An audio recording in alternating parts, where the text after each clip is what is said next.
Yeah. And John, you want to share the prayers?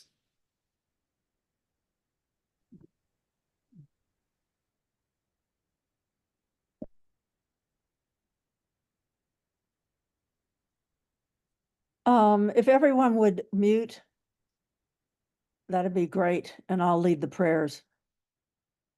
But everybody else needs to be muted. To the founder, the endowed transcendent destroyer, the one gone beyond, the foe destroyer, the completely perfected, fully awakened being, perfect in knowledge and in good conduct, Sugata, knower of the world, supreme guide of human beings to be tamed, teacher of gods and human beings, to you, the completely and fully awakened one, the endowed transcendent destroyer, the glorious conqueror, the subduer from the Shakya clan, I prostrate, make offerings, and go for refuge.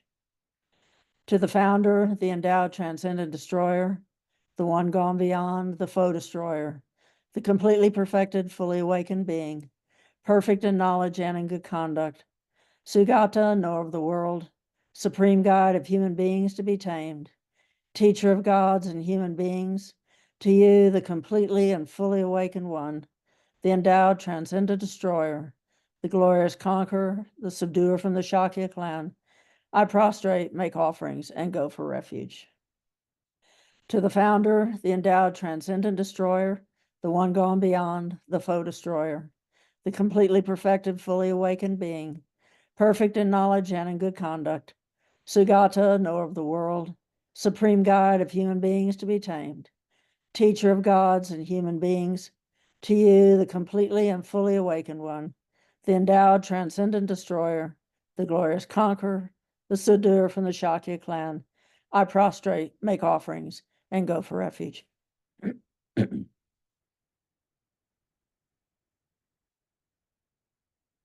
Taking refuge and generating bodhicitta, once in Tibetan and twice in English. Sangye chodon sogi chognam la, Janju baru dagni kyab suchi, dagi chernyen kepe sonam ki, drola penchu sangye druparsho. I go for refuge until I'm enlightened to the Buddha, the Dharma, and the Supreme Assembly. By the merits I create through listening to the Dharma, may I become a Buddha in order to benefit all sentient beings.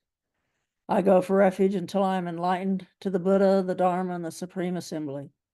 By the merits I create through listening to the Dharma, may I become a Buddha in order to benefit all sentient beings. We'll do the short mandala offering, I believe tonight in English, since I seem to have a frog in my throat. This ground, anointed with perfume, strewn with flowers, adorned with Mount Meru, 4 continents, the sun and the moon. I imagine this as a Buddha field and offer it. May all living beings enjoy this pure land. Idam Guru Radna Mandala Kamniyatayami.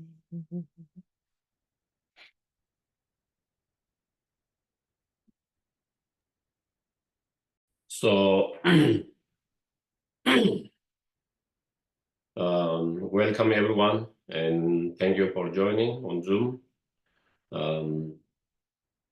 So, yeah, maybe we can take a few moments to generate the motivations.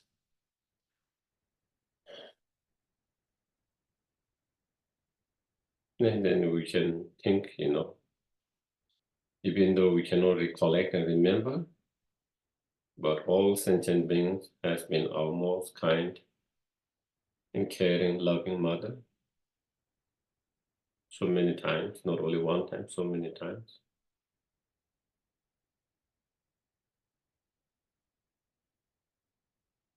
And each time, they have been extremely kindness, giving their own happiness for the happiness of ourselves in so many different ways.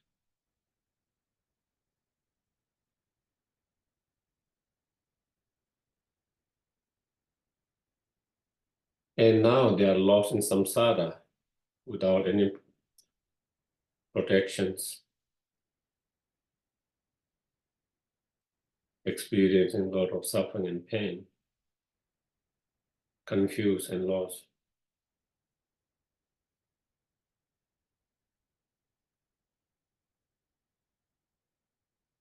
And in such situations, if we don't repay their kindness now, or their kindness, when will we be able to repay their kindness?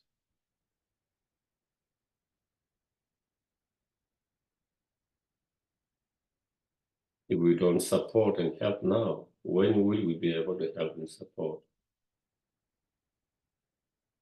for all the kindness, compassion they have shown to us? Especially now, when you have this precious human life, met the Dharma, know the Dharma a little bit, have interest.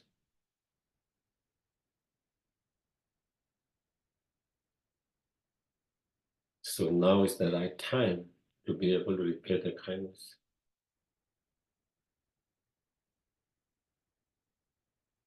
And the best way to repay the kindness, the best way to repay the kindness is to help them to overcome their own karma and all the delusion and obscurations,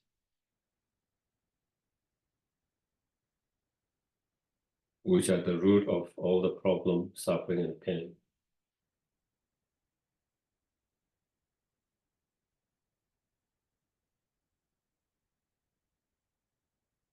And to be able to help them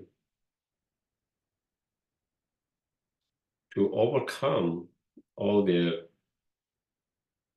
karma and delusion and obscurations with direct experience. We ourselves first need to be free from all the contaminated karma, the delusion, and obscuration ourselves.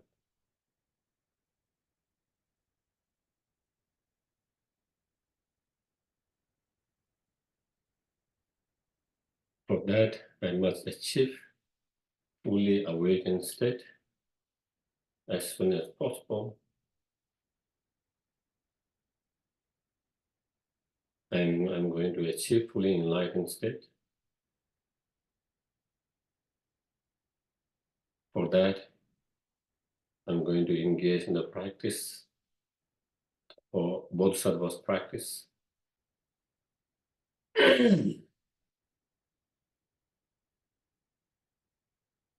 And in order to practice correctly, continuously, I need to be reminded of those practices and continue to learn about those practices. Therefore, I'm going to listen. And not only listen teachings, but trying to apply those teachings in our everyday life as much as possible.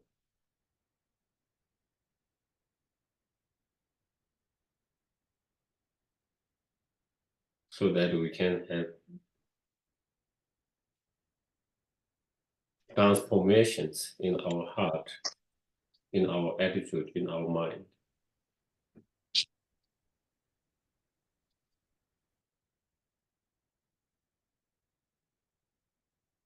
So that we can find more peace, calm, inner joy in ourselves, in our life, as well as we can be more benefit and help to others.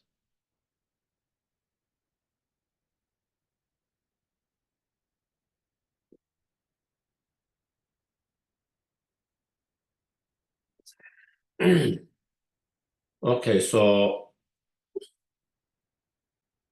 in terms of the three principal aspects of the path, we are in the second, the awakened Bodhicitta mind.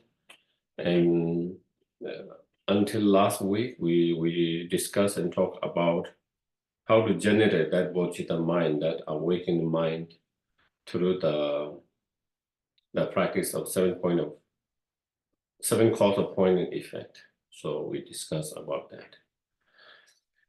And then coming to the, when do we know we have generated bodhicitta mind or not? And so even though in the root text, it doesn't mention specifically, but in others commentaries or teachings, like Lamrim and others, they talk about,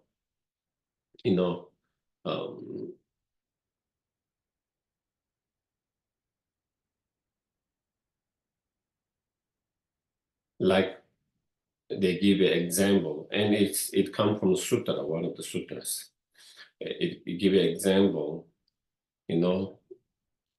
when there is only precious child for the mom who has only most precious child that she holds very precious and dear in her life, only child. When the child is suffering, when child is going through pain and suffering, the mother will feel unbearable of that pain and suffering and cannot stop not thinking about the pain and suffering of the child. Cannot stop. How can I help? What can I do? How can I help, and what can I do to release or to relieve the pain and suffering of the child? So that comes, spontaneously, naturally. When you think of the pain and suffering of the child, the mother doesn't have to put any effort to think that way. It just comes because of the love, compassion, the affections, the care. So that kind of, even cannot sleep well, even when you are trying to sleep, still you worry, you think about the pain and suffering and what can I do to free from that pain and suffering. That kind of mind arises very strongly and all the time, and naturally or spontaneously or effortlessly. So when you have that, then that is, you have generated, the compassions. When you have strong that wish to free them from suffering, or when you wish them to have happiness and cause of happiness in that way, you cannot not think of their happiness all the time effortlessly. So that is when you have developed the realization of loving kindness and compassion. And the same way in bodhicitta, when we practice the bodhicitta, at the very beginning, we try to contemplate, meditate with the effort, by going through different meditation technique or different meditation method, So we try to develop that with the effort. At the very beginning, sometimes we might not feel it, sometimes we might not feel it, but as you do, continue to do, when you meditate, you really feel that, but when you don't meditate, it doesn't come naturally, effortlessly. But after that, as you continue to do that, practice meditation over and over again, eventually you reach a point where you have the wish to achieve enlightenment in order to liberate all sentient beings from all their suffering and cause of suffering, in order to lead them to ultimate happiness. That is, the wish to achieve fully enlightened state that is induced by true love and compassion. And that thought comes effortlessly, day and night, all the time. You don't have to contemplate. You don't have to put effort to feel that way. Without putting effort, without contemplating, trying to contemplate, but it's just come, effortlessly. That feeling, that attitude, that thoughts, effortlessly, day and night, and when that happens, then that is a sign that we have developed that bodhicitta mind, realizations. So with that, I think we kind of conclude the bodhicitta, the second principal aspect of the path. And then the third principal aspect of the path, the right view, the right view,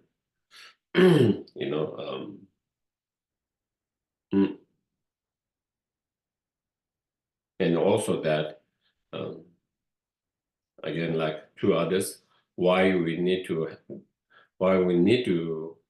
develop the right view of emptiness. The wisdom relies on right view of the emptiness, why we need to cultivate that, and how to cultivate that, and how do we know we have cultivated that wisdom correctly? What is the measurement of having developed that realizations? So again, from that points, it explained. So going back to the root text regarding why we need to cultivate that wisdom relies on the right view, the reason why we need. So there in the root text, it says, I will just read. If you do not have the wisdom realizing the way things are, the right view, the ultimate reality, the way things exist, even though you have developed the thought definitely to live cyclic existence, that is the wisdom, that is the renunciation that we talk about, the renunciation mind, whether we call it renunciation mind here, that as I mentioned, the translation is a thought definitely to live cyclic existence, to free from the samsara, the thought of wanting to free from the samsara, or renunciations. Even though you might have developed the renunciation mind, as well as altruistic intention, the bodhicitta mind, the root of cyclic existence cannot be cut. Even you have developed this incredible, powerful realization of, pure renunciation mind and pure bodhicitta mind, even though you have developed those realizations, but if you have not developed the wisdom realizing the emptiness, the ultimate reality of the truth, you cannot cut the root of the samsara. If you cannot cut the root of the samsara, then you cannot achieve fully awakened state. If you cannot achieve fully awakened state, then you cannot fulfill the highest purpose of others and yourself. Then you cannot fulfill the goal to achieve that bodhicitta mind. The reason to achieve bodhicitta mind is to fulfill the highest goal or highest purpose of others and oneself. And if you cannot free yourself from the samsara, because you cannot cut the root of those samsara, then you cannot help others to free from the samsara. Therefore, walk as the means of realizing dependent arising. And therefore, here he's saying, therefore, you should try to make effort. One should try to make effort to have correct understanding or realizations of emptiness or dependent arisings. And correct realization of emptiness through, understanding of dependent arisings. So, as it mentioned here, the root of samsara, what is the root of the samsara? Samsara, we already talked what is samsara before. And the root of samsara, as we already talked, is our own actions, contaminated actions, and our own afflictive emotions. Different afflictive emotions. And all of those afflictive emotions are rooted in fundamental ignorance. If we cannot cut the fundamental ignorance, then delusion will continue to arise. The only way to destroy all the delusion completely, permanently, is by destroying the very root of those delusions. And that is cutting the fundamental ignorance. And the antidotes that can cut that fundamental ignorance is the wisdom realizing emptiness. It's the wisdom realizing emptiness.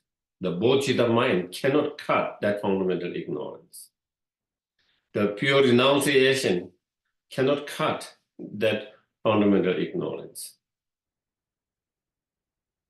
And so therefore, to cut, then you need that, cut that, you need the sword, wisdom sword, of the wisdom sword of, the sword of wisdom realizing emptiness, So that is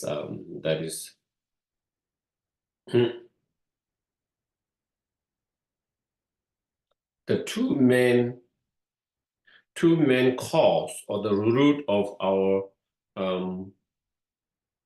problem and suffering is, the selfish attitude and self-grasping ignorance, the fundamental ignorance. And the Bodhicitta mind is the antidote to destroy the selfish attitude. The Bodhicitta mind is the antidote to destroy the selfish attitude. But to destroy the self-grasping ignorance, then you need the wisdom. Without the wisdom realizing the emptiness, one cannot destroy that self-grasping ignorance. And therefore, that's why we need to develop that wisdom.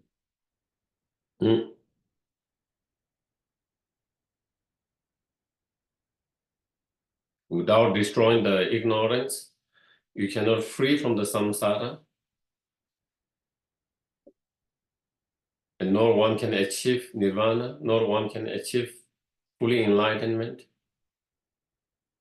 And while in samsara, we'll continue to experience more pain, more sufferings, more problem, as long as we have those delusion. The stronger delusion you have, the stronger afflictive emotion you have, the more you experience more pain and suffering. The more and more stronger, the more stronger afflictive emotion you have, the more you suffer.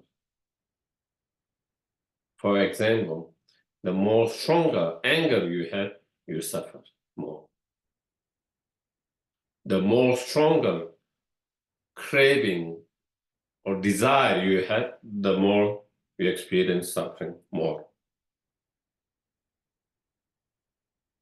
The stronger, the more intense, the more stronger you have those afflictive emotions, the more suffering and pain one experiences.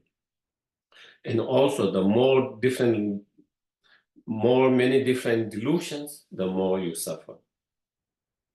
And so therefore, we need the wisdom, not only to achieve fully enlightenment, we need the wisdom realize emptiness to free from the samsara.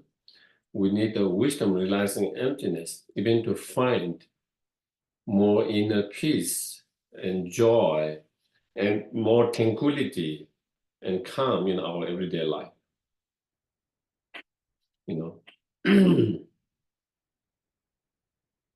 And so that is.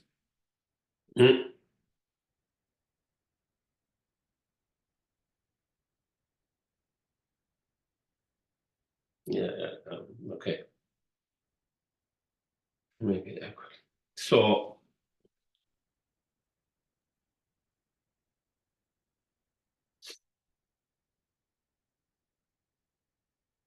So to understand emptiness, okay? To understand the emptiness, when you talk about emptiness, you know, what we are talking about, you know, empty of what, you know? When you talk about emptiness, we have to understand emptiness of what. That should be the questions, you know. And so that when you talk emptiness, we are talking about empty of something. And the empty of what? The empty of the self and other objects, phenomena existing from its own side or by itself or inherently. Okay?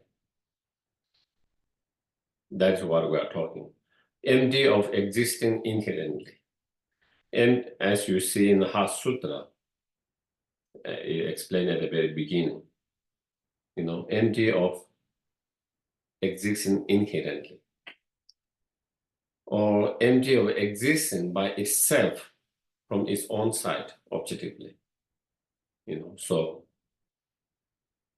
from its own side, from the object, from object its own side and by itself. That is what. And to understand that, there are many different reason and logic that you find within many of the Buddhist scriptures, you know, especially so many different reason and logic you find in Nagarjuna's, in his many writings, and also in other great Indian scholars' writings of Chandrakirti, Shantidevas, and all other masters, you know, Shantarakshitas, you know, different great Indian scholars, masters, you know. So there are many different reason and logic to come to understanding why all phenomena are empty of inherent existence, why all the phenomena are empty of existence from by itself or from its own side. You know, there is a reason. There is you know. Okay, maybe not going to go. So here Lama Tsongkhapa explained the reason and logic to understand emptiness is through the dependent arisings. Through the dependent arisings. So that is, and so maybe we can discuss from that point, maybe at the moment.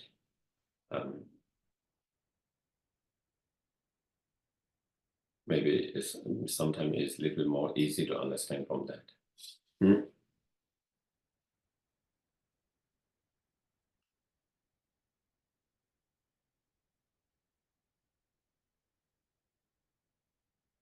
So first, we have to understand how everything is dependent arisings.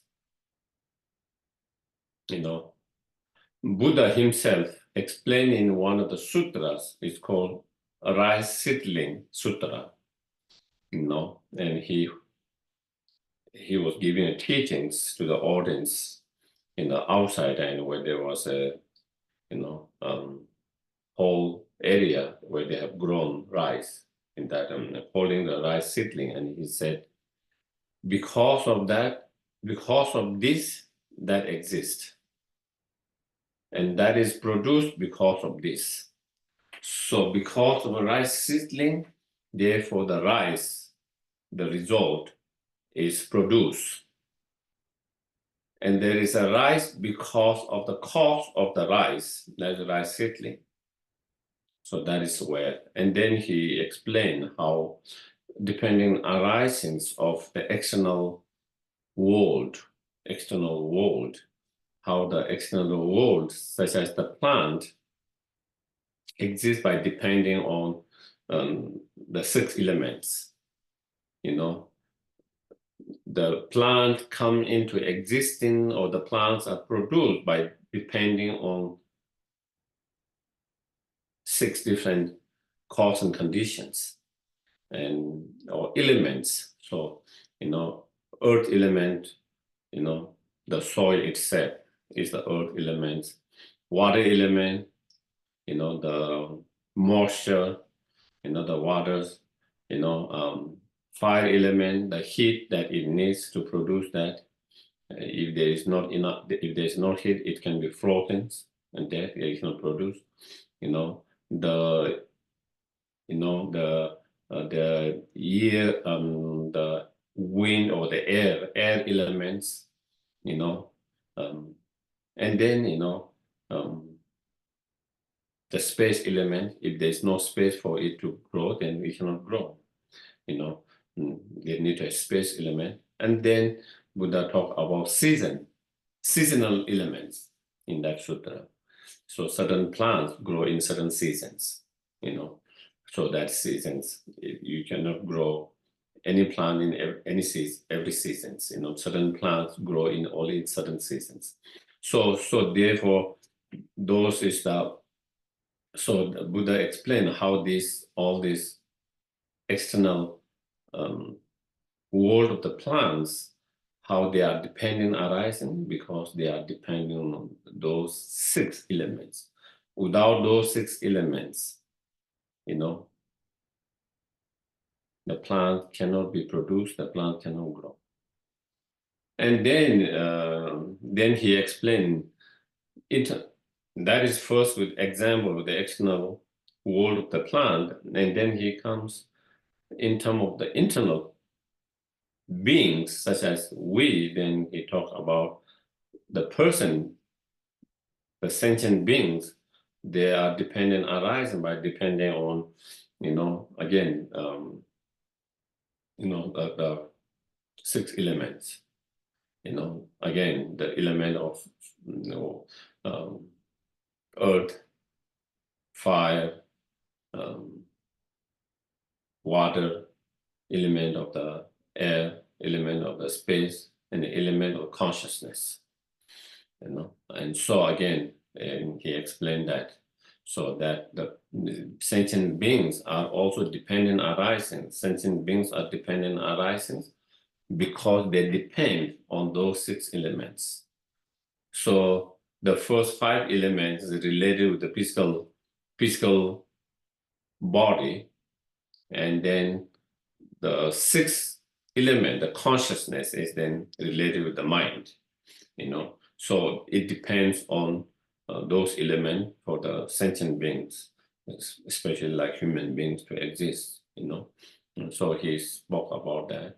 And then also he spoke about the experiences of our experiences, the experience of the samsara, and then the experience samsara, how,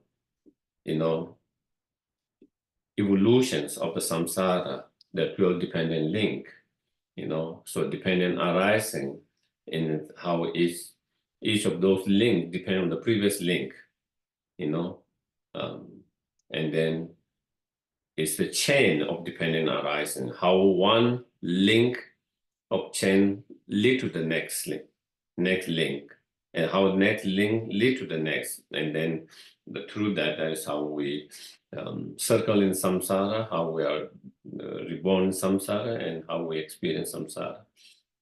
So that is Buddha explained in that. And so, so in that, just to give a little bit of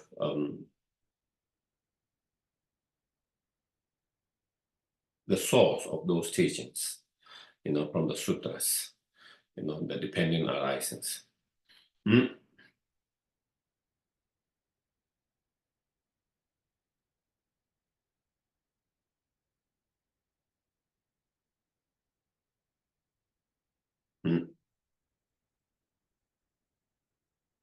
So every objects or phenomena is dependent arisings.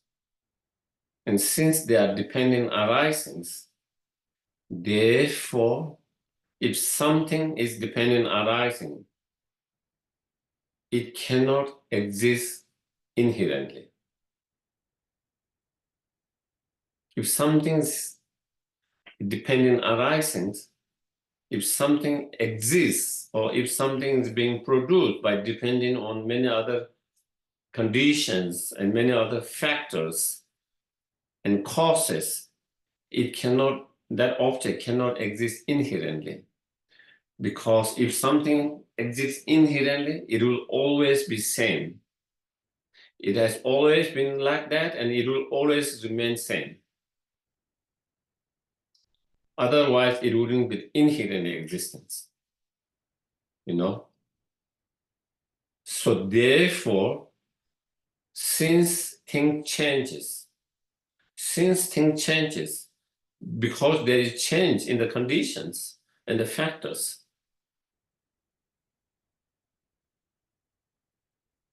if something can be changed because of the factors and conditions, then that cannot be inherent existence. Something which is a pleasant feeling now, experience, let's take an experience. Something you have good feeling now, if that good feeling is inherently existing, it will always be good feeling from the very beginning, and it will always remain good feeling. But that good feeling can change to bad feelings when certain cause, conditions, when certain other factors come into play.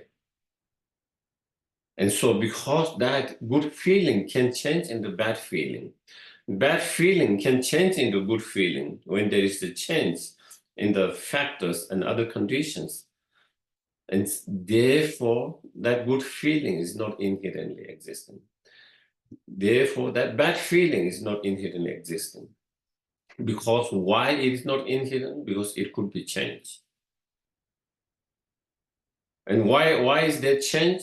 Because there is a change in the factors and conditions.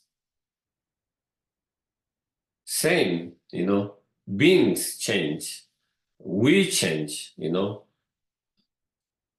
I change, you change, all sentient beings change. And therefore, I'm not inherently existence.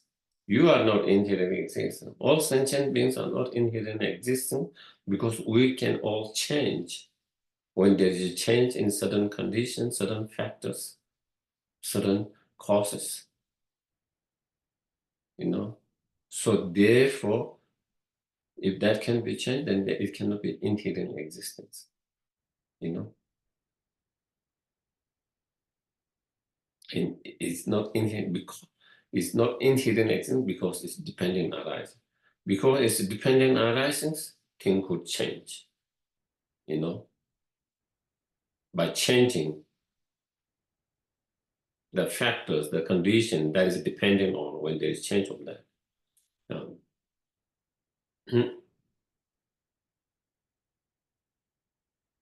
And therefore, also, it is something that is dependent arising.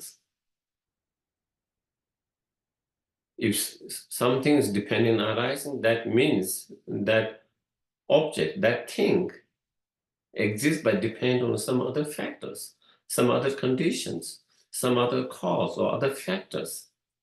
If that is the case, then it cannot exist by itself. It cannot exist by itself.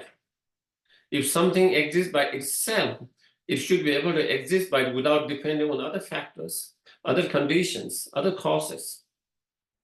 If something exists by depending on other factors and other conditions and other causes, it cannot exist by itself or from its own side by itself. From its own side by itself, if the object is able to exist from its own side by itself, then that means the object should be able to exist without depending on other factors, other conditions, other causes.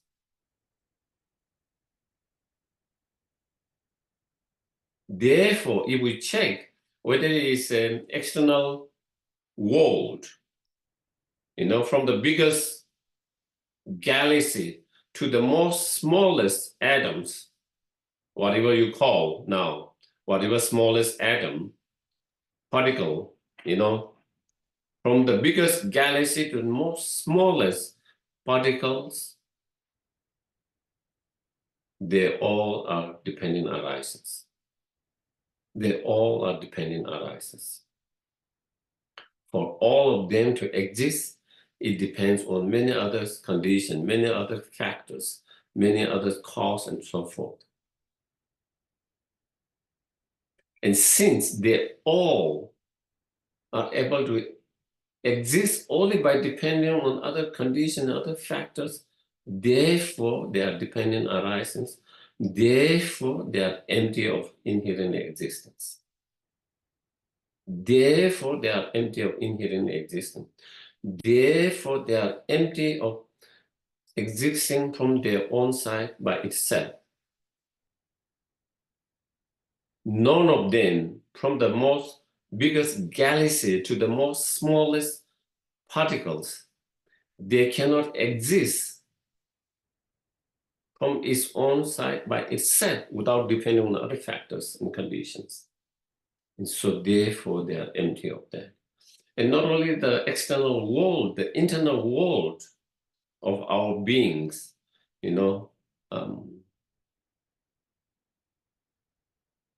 whether it's our experiences, whether it's our feelings, whether it's our minds, emotions, again, all of them,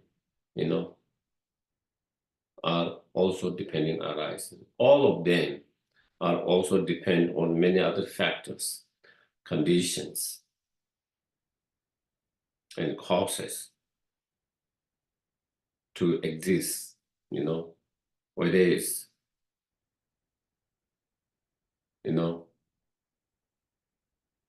pleasant feelings or joyful feelings, heavy experience does not come by itself without depending on other factors and conditions.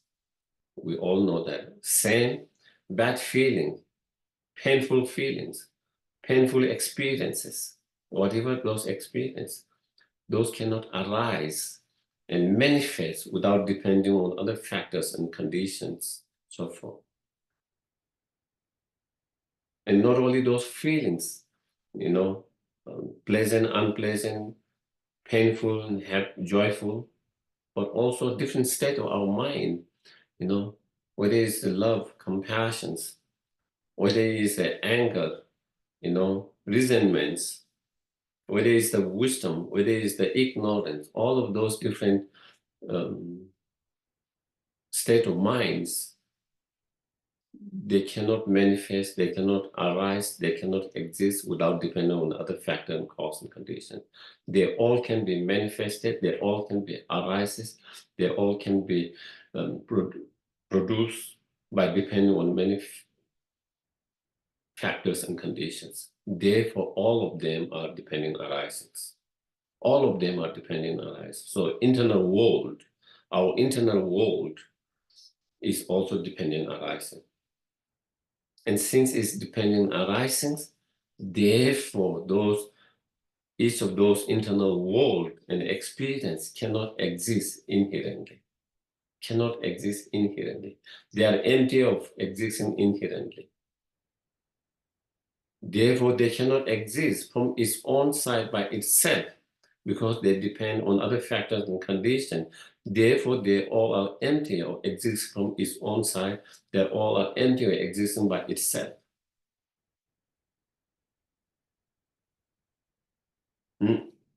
So that is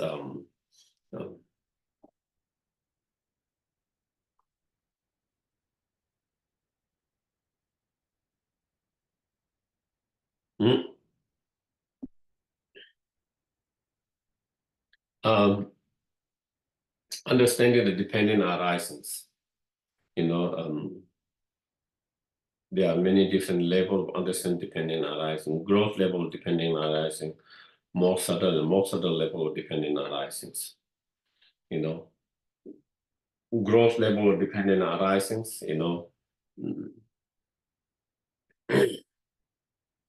if I take the example of this table is dependent arising because it depends on the wood which is made out of the wood that come from the forest. You know, it depends on that wood. It depends on all the other nails and everything that they use to put this table, the legs and top and everything together. You know, it depends on the carpenters who made this, or if it's a machine, the machine that made it, or if it's a carpenter who made. So it depends on all these previous causes and conditions. You know, it depends on, without the machine or carpenter who make this table cannot come into existence. The table cannot be produced. Without the material, the wood, whatever is material made out of, in this case the wood, without the wood from the forest or wherever the wood come from, without that wood, the table cannot exist.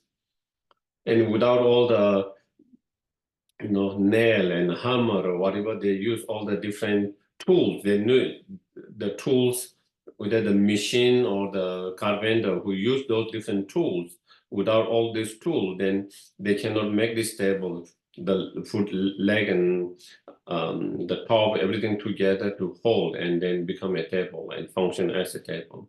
And so without those tools, it cannot be made. And so therefore, again, it depends on all of them. So it is dependent arising because it depends on all of those previous cause and conditions. Yeah. Are we clear?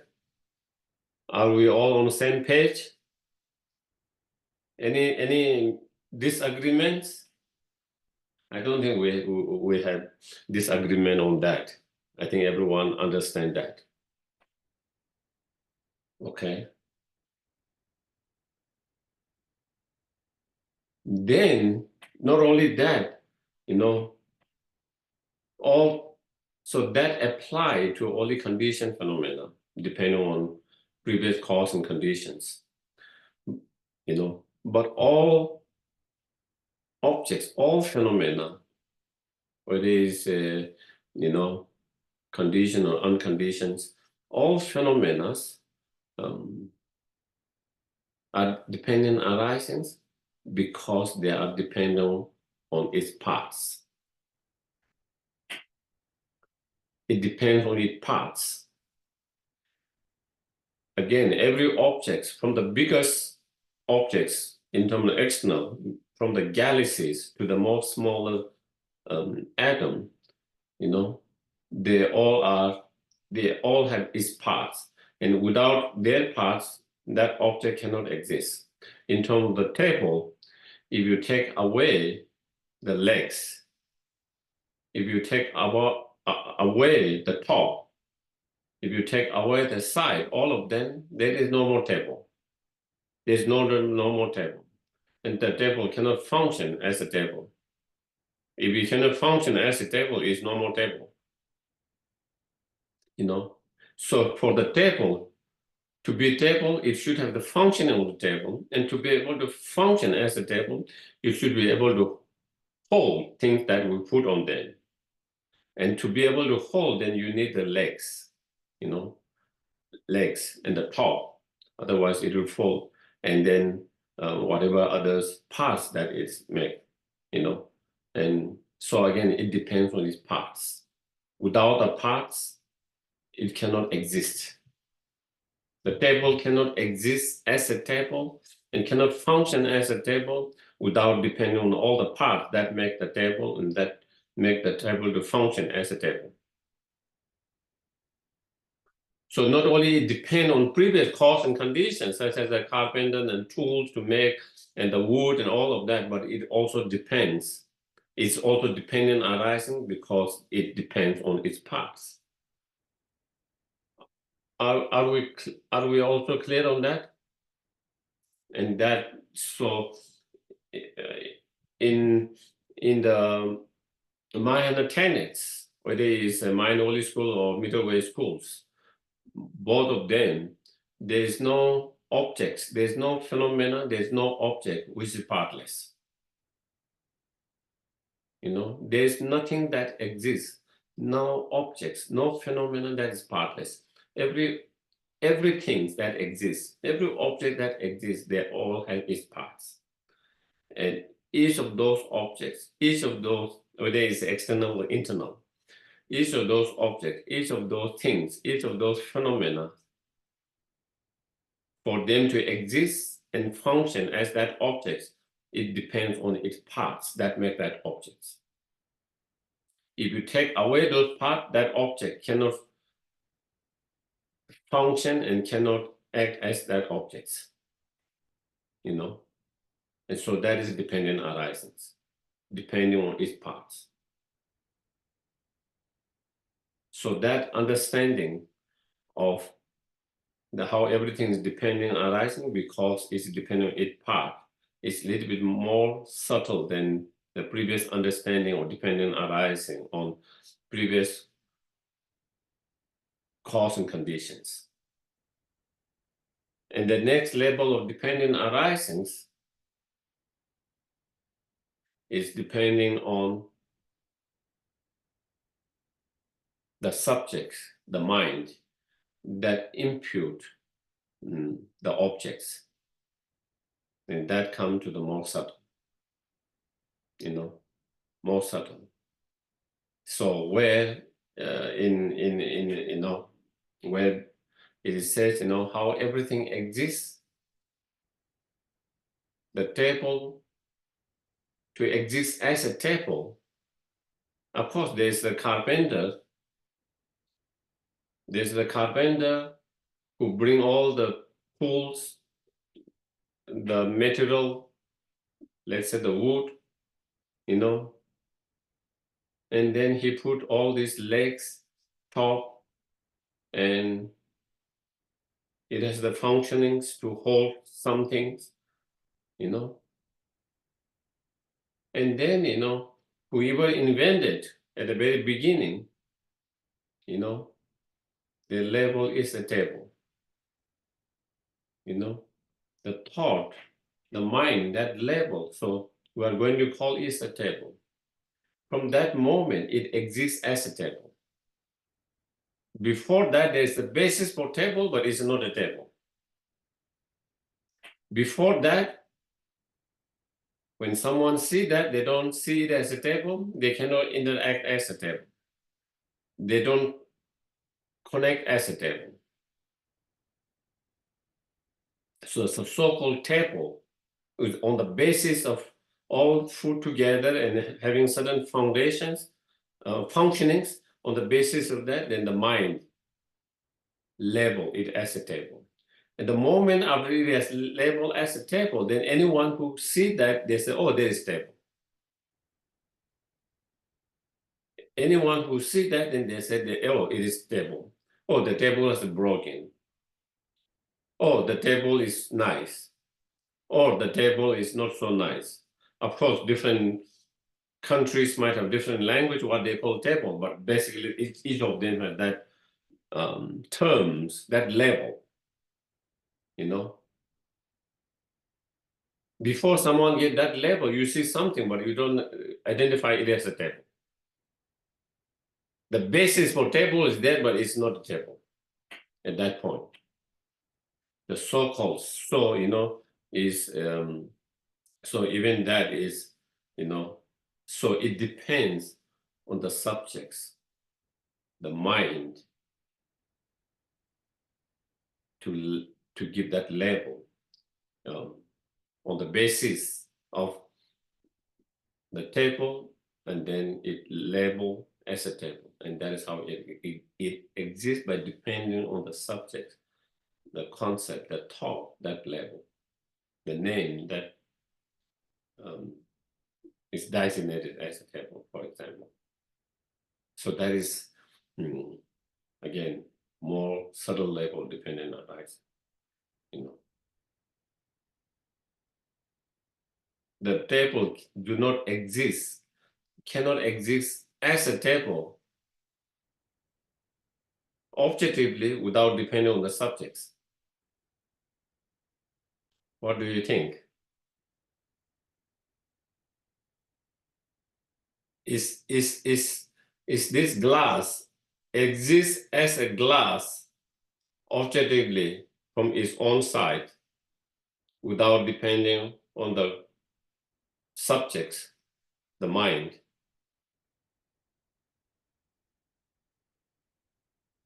Is something interesting that we have to think, because normally in our everyday life experience, when I see things, it's in my mind, it doesn't feel like my mind give the label this as a glass, and that is how it seems like there is a glass from its own side by itself, whether there is the mind or not, whether there is the subject, whether there is the subject observer or not, it is stable from its own side. And so I think, it's interesting now in the quantum physics. In the quantum physics, they come to same understanding or similar understanding and conclusions. Normally, if we see a matter, we will think the matter exists from its own side. It doesn't depend on the subject, the mind observer. If you see waves, you think that is a wave from its own side, objectively, nothing to do with the subject, the mind, the observer. But actually what they found in their experiment, and that is the view in quantum physics, is whether that become matter or whether it become a wave, it depends on the observer.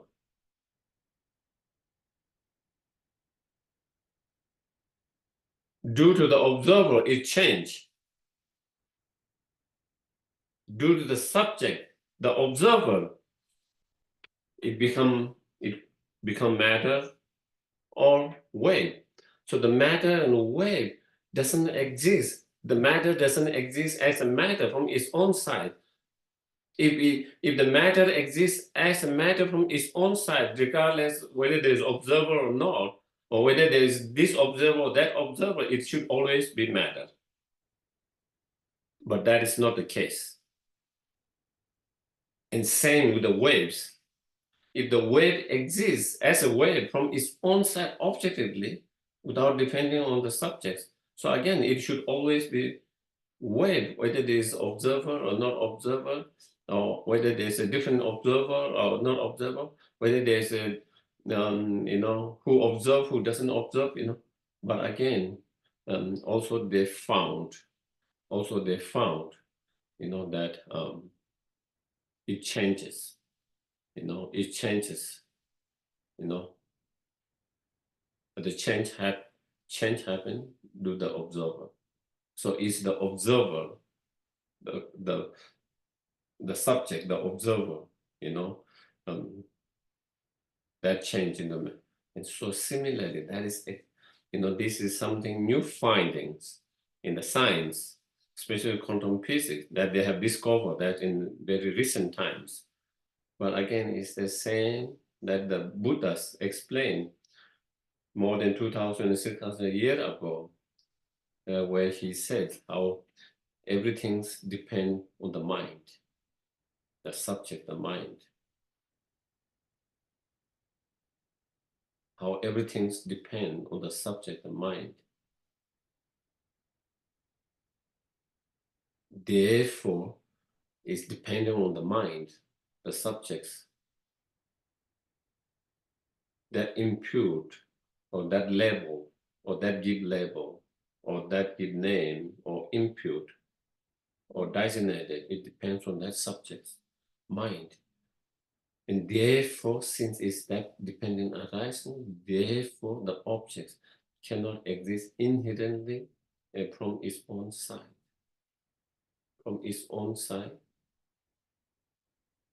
as that objects. As that objects. Again, it's fascinating.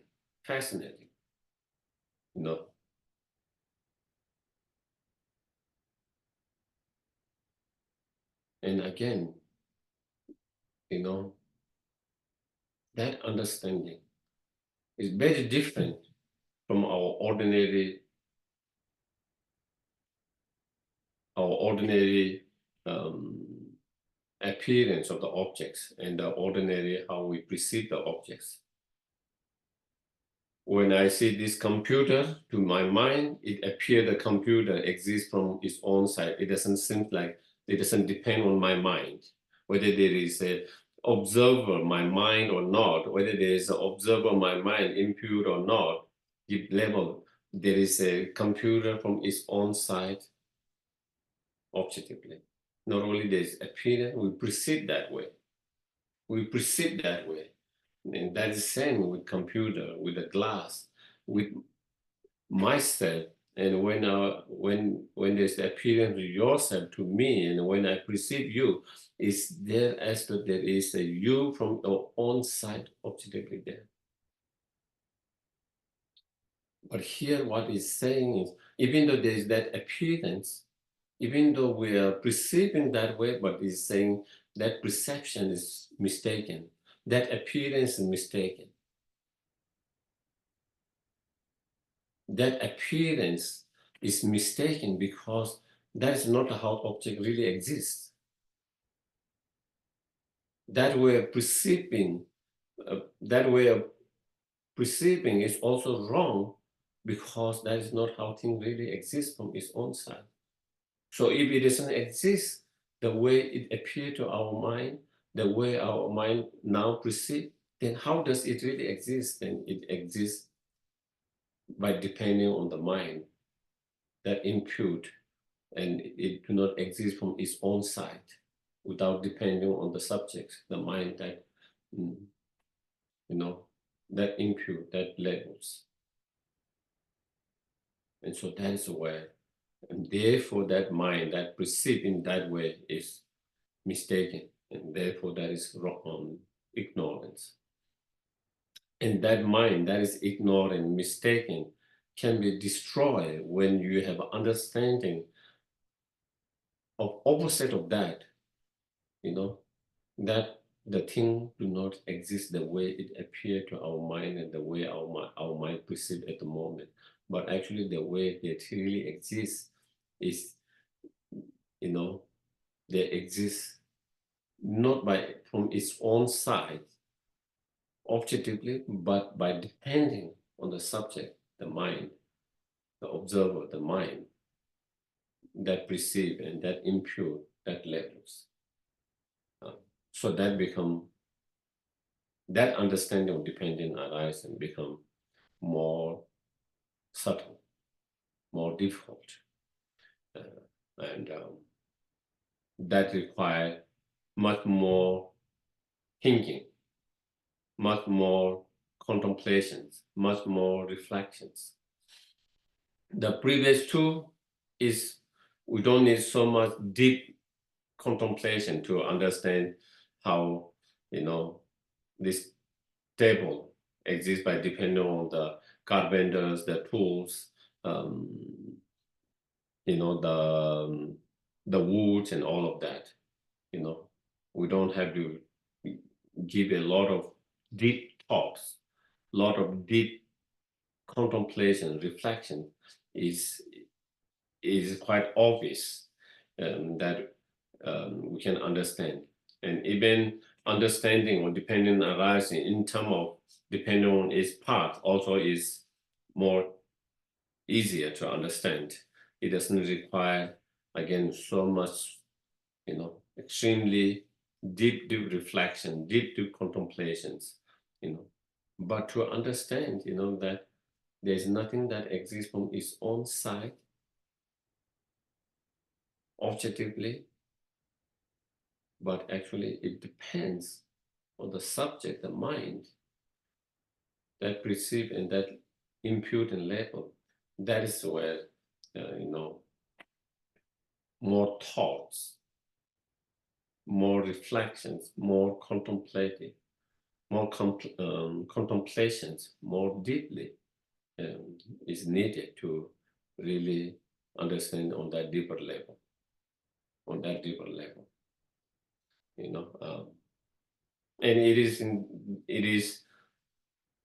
it is on this deeper level where there is misunderstandings, and not correct understandings, for many.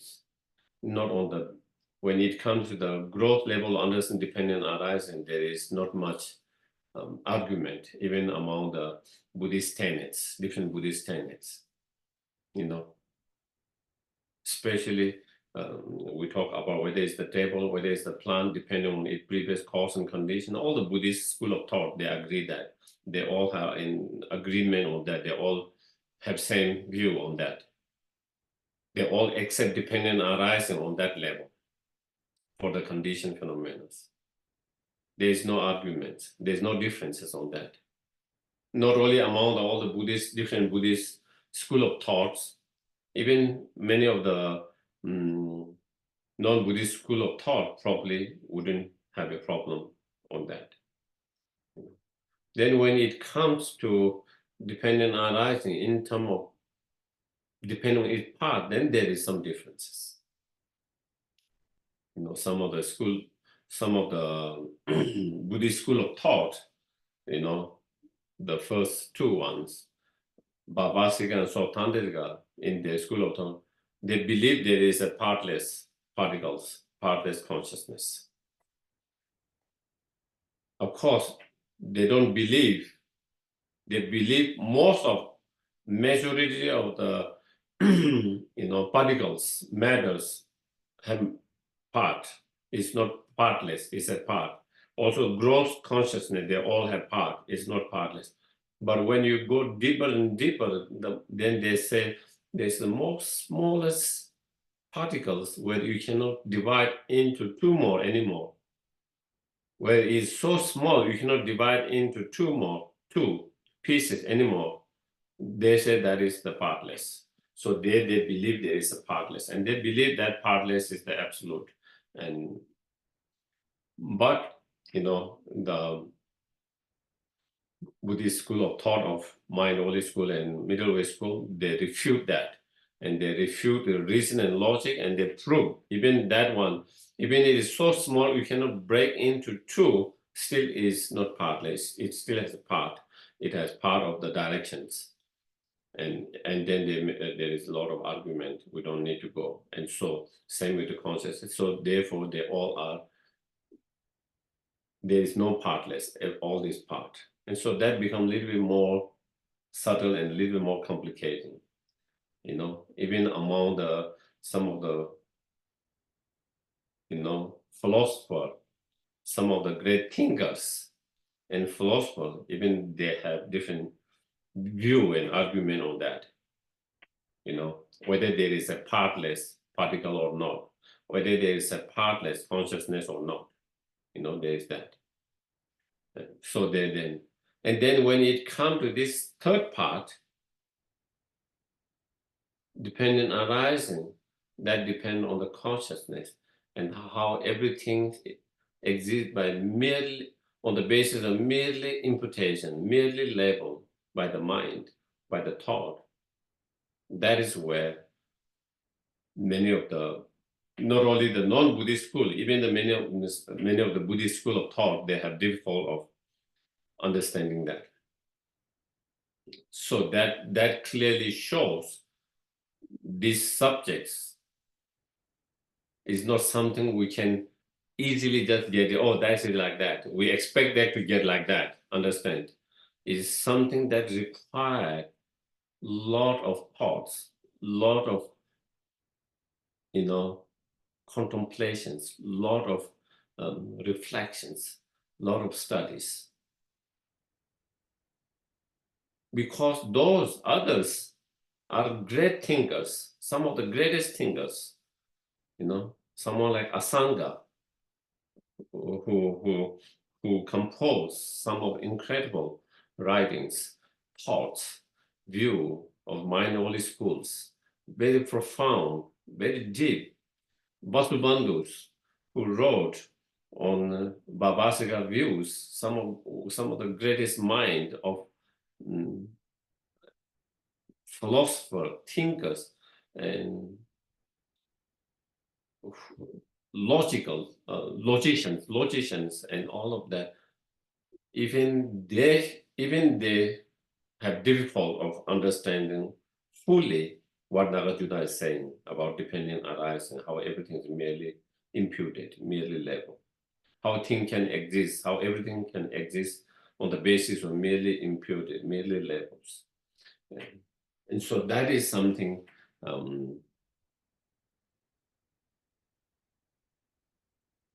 sometimes we might think, oh, I'm not getting it. And so, but again, you have to understand, even some of those greatest thinkers, if they find, even they were struggling to understand, and that then we shouldn't expect for us to understand so easily. Compared to their mind, our mind is not sharp like some, they are one of the greatest logicians, some of the greatest philosophers, some of the greatest thinkers throughout the histories within the Buddhist thinkers, philosophers, you know. So anyway, that is the third, and that is the most the third depending arising on that, depending on the mind, the subjects, the observer. That is where more difficult, but that is where the key is to understand emptiness fully. You know, by understanding depending arising on growth level in the previous two other growth level, it can help us to lead to understanding of the emptiness, closer to understanding emptiness. It can help us, but just by understanding that itself doesn't really lead to by itself, it doesn't lead to understand emptiness correctly. In order to have the understanding emptiness correctly, then we need to understand the dependent arising on that more subtle third level, more subtle level. And that is where Lama Tsongkhapa Nagarjuna says, you know, when Buddha explained emptiness, you know, the meaning of emptiness is explained as a dependent arising. And the meaning of dependent arising is explained as an emptiness. So when we try to understand the meaning of dependent arising, emptiness, the meaning of emptiness and dependent arising, it comes to that subtle level of the dependent arisings. You know, in order to have realizations of that subtle dependent arising, you need understanding emptiness. You know,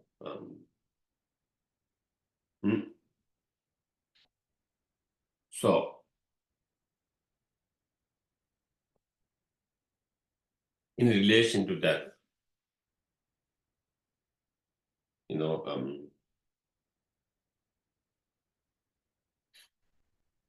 I'd like to give some other examples. Dependent arisings in terms of mutual dependent arisings, again, which again Nagarjuna Prasangika present, you know, how nothing exists by itself, cannot exist by itself, cannot exist inherently without depending on other factors.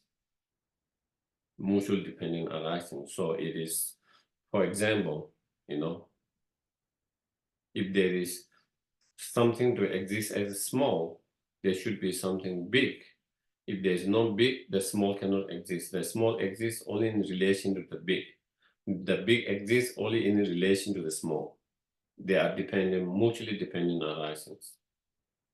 If there is no small, there is no concept of big. If there is no big, there is no small concept of small. To be able to have the concept and to use that terms in the right way and understand in the right way what small is, you need to have the understanding and concept of big. If there's no big, then you wouldn't. So small and big are mutually dependent arising. They depend on each other. Small to exist as a small, it depends on the big. Big to exist as a big, it depends on small. To that side of the mountain or house to exist as a mountain on that side, it has to depend on this side of the mountains. If there is no this side of the mountain, then you cannot say that side of the mountains. So this side of the mountain to exist, this part of the mountain, this side of the mountain exists as this side, there has to be a other side, that side. Without that side, there shouldn't be this side of the mountains. The same way, without this part of the side of the mountain, you wouldn't be able to say, and that is that side of the mountains. So this and that are dependent on, mutually dependent on each other's. Subject and objects, same thing. If there's no subject, there's no objects. If there's no object, there's no subjects. They are mutually dependent arisings. To subject to exist as subject, what the subject means? Subject means something that has objects, that precede the objects. If there's no objects, how can it be subject? It cannot be subjects if there's no objects. And it cannot be object if there are no subjects. The object to exist as an object, there should be the subject that precedes that object. And then we can talk about this as being object and that as being subjects. And so again, subject and object, they are mutually dependent arisings. So subject cannot exist as a subject by itself without depending on the objects. The object cannot exist as an object without depending on the subjects. Again, if we really think is not normal in our ordinary life or our ordinary perception, that's how we don't think. When you see subject, we think that is a subject from its own side. When we think of something as an object, we think there is an object from its own side, not depending on the subjects. And when you think of subject, we don't think that it needs to have an object. We think it's a subject by itself. But if we think deeply, if we analyze deeply, as those philosophers or thinkers have taught, and we think that it is, if we think deeply enough thought, then it is true. It's true.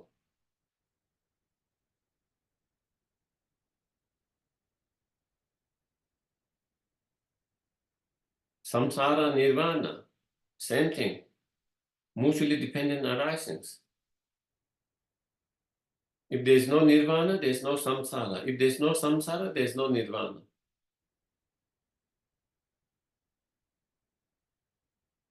When you think about nirvana, what does that mean? What is nirvana? Nirvana is state that is free from all the delusions, all state that is free from all the delusions and the contaminated karma.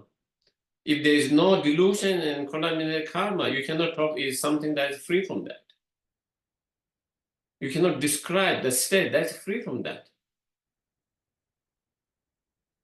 So nirvana can be only described, nirvana can be only understood, nirvana can only exist because at one time there was a delusions and karma, and then later that has been free through certain practice, and then you reach a state that's free from that. That's what we describe nirvana.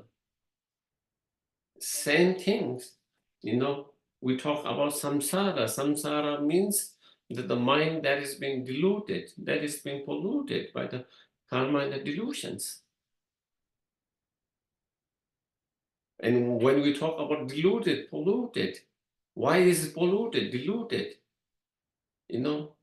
Because from the point of view of nirvana, is diluted, polluted, it's obscure. And so because of that, and again, that is how the samsara has been described in relation to nirvana. Samsara can be understood in relation to nirvana. Samsara can be described in relation to nirvana. Samsara can be understood in relation to nirvana. So therefore, again, samsara, nirvana, dependent arisings. Enlightened being and non-enlightened sentient beings, same way. Again, it's interesting. Normally when we think Buddha, We don't think that, the Buddha exists from its own side. It doesn't depend on the sentient beings, unenlightened beings. And also, when you think of ordinary samsara beings, sentient beings, then we feel like there is sentient from its own side. It doesn't depend on the enlightened being Buddhas. But again, just like nirvana, samsara is the same thing. There is unenlightened beings in relation to someone that is enlightened. There is enlightened beings in relation to something unenlightened. So again, they are mutually dependent arisings. Is quite interesting, because if we give enough thoughts and deep thought, it's interesting, because that is not our everyday. Normally, that is not how we perceive things. That is not how we perceive. That is not how we think. That is not how we understand. And that is why, we have not understood the ultimate reality or the truth or the right view of the emptiness. And that is why we are still in samsara. So I think today I will kind of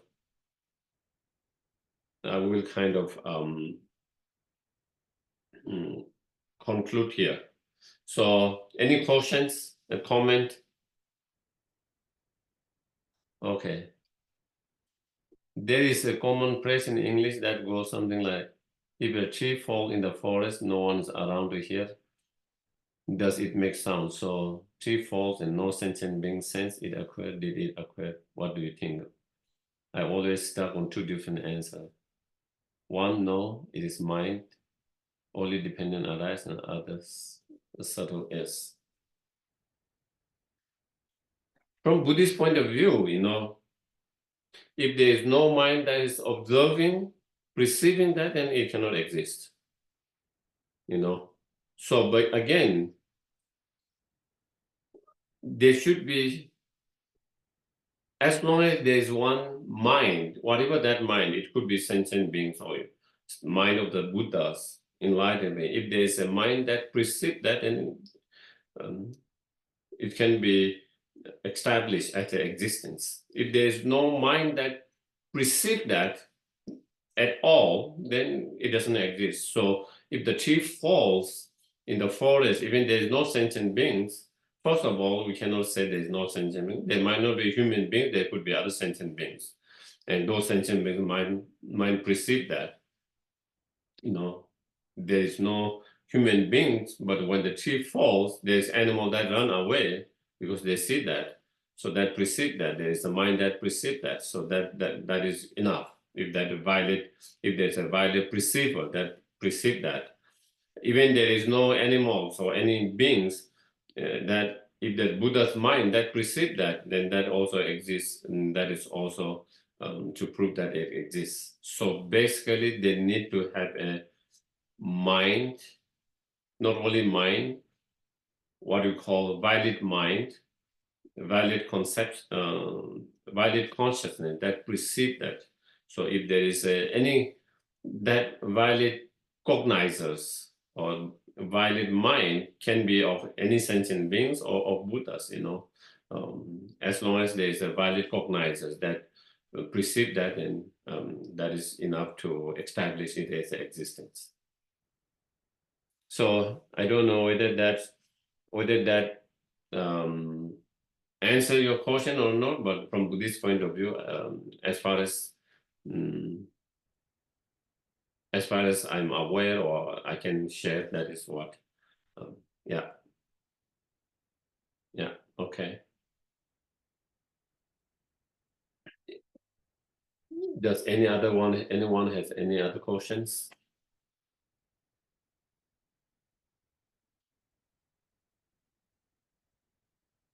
If not, then we can do the dedications.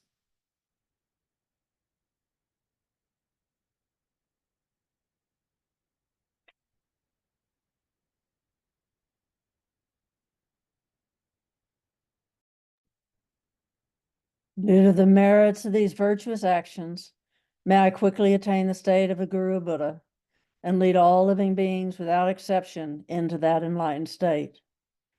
May the supreme jewel bodhicitta that has not arisen arise and grow, and may that which has not arisen and that which has arisen not diminish, but increase more and more. Long life prayers for His Holiness the Dalai Lama, the wish-granting, wish-fulfilling jewel, source of every single benefit and happiness in this world. To the incomparably kind Tenzin Gyatso I beseech, may all your holy wishes be spontaneously fulfilled. And the prayer for the swift return of Lama Zopa Rinpoche. Whoop. Peerless teacher and assembly of the children of the victorious ones, Shravakas and Pratyeka Buddhas, victorious Losang, father and sons, along with the lineage masters, all the objects of refuge of the infinite lands, please bestow the virtue and goodness of accomplishing this prayer here and now. Holding and spreading the Muni's precious and complete teachings through explanation and practice, you wore the armor of patience that is never discouraged. Incomparable venerable Guru, to you I make requests. While striving single-pointedly for the sake of the victorious one's teachings, the sole gateway through which all benefit and happiness emerge, and from other living beings, you suddenly departed to peace. What a great loss. Nevertheless, through the undeceiving truth of the blessings of the ocean of the three jewels and the great waves of bodhicitta of the children of the victorious ones, may the smile of a reincarnation swiftly beam in glory for fortunate disciples. For Oselhita, Venerable One, to use kindness exceeds that of all the conquerors for those wanderers in far-off places, especially the West. Mindful of your loving concern for us and intentionally descending again into a family of a far distant land, we make this request. O Lama, please, please live long. May our venerable Lama's lives be firm, their white divine actions spread in the 10 directions, and the torch of Losang's teachings, dispelling the darkness of the three worlds beings, always remain. In all future lives, may we never be part, may we always, in all future lives, may we never be parted from the perfect Lamas and pure ways of the Dharma. May we gain every experience of the path and stages and quickly attain the stage of holder diamond knowledge.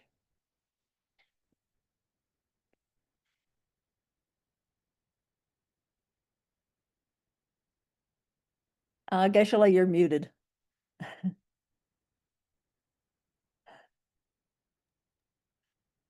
Yeah, I was just saying thank you very much, everyone, for participating today from the distance. Thank you, Geshe-la. Thank you so much for Thank you, doing this Laura. Good with to see Frank. you. Thank Good you, to see you too. Thank you. I hope you're Good to feeling see you. better. Thank you. Are you better, Laura? I'm better. Yeah, thank you so much. I'm better. Yeah, thank you. Good to see you. I Okay, miss thank you you. all very much. Okay, Hey, thank you. We Thank miss you. Bye. Laura. Good night. Love you guys.